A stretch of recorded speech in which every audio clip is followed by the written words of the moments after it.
వేదాంత అధ్యయనం వలన మోక్షం వస్తుంది. మోక్షం అంటే శాంతి, అంటే మనశ్శాంతి. ఒక వ్యక్తి సాధన చతుష్టయ సంపత్తిని అనుసరించి ఆ తర్వాత శ్రవణ మనన నిధిధ్యాసనల ద్వారా శాస్త్రాధ్యయనం చేస్తే తప్పకుండా ఆ వ్యక్తికి మోక్షం వస్తుంది. ప్రతి వేదాంత విద్యార్థి ఈ పద్ధతిలోనే సాధనలు చేసి మనశ్శాంతిని అంటే మోక్షాన్ని పొందుతాడు. అయితే మనస్సును అనాత్మగా పరిగణిస్తారు ఇది వేదాంతంలో. కొన్ని కెమికల్ డ్రగ్స్ కూడా మనసును ప్రభావితం చేస్తాయి. కాబట్టి అనాత్మను మనం నియంత్రించలేము, అది నిరంతరం మారిపోతూ ఉంటుంది.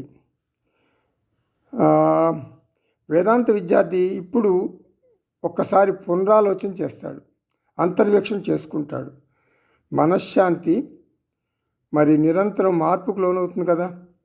మరి త్రిగుణాలు ఉంటాయి మనస్సులో, సత్వగుణం, రజోగుణం, తమోగుణం. అంతేకాదు బయోకెమిస్ట్రీ కూడా మనస్సుని కొంచెం మూడీగా చేస్తుంది. మూడ్లు మారుతుంటాయి, మూడీగా ఉంటుందన్నమాట మోక్షం. అంటే ఇప్పుడు వేదాంత విద్యార్థికి ఏమని అర్థమవుతుందంటే మోక్షం అంటే మనశ్శాంతి కాదు, ఆత్మశాంతి, నిత్యశాంతి, నిత్యముక్తి. అది ఎప్పటికీ మార్పు చెందదు.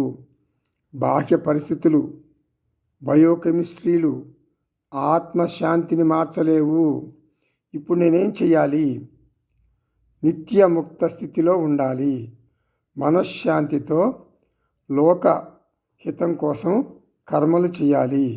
అప్పుడు ఏమవుతుందంటే జగత్తులో జరిగే సంఘటనలకు ఆత్మశాంతిలో ఉన్న నేను చెలించను. ఇది వేదాంతం, ఇదే వేదాంతం, ఇదే అసలు సిసలైన మోక్షం.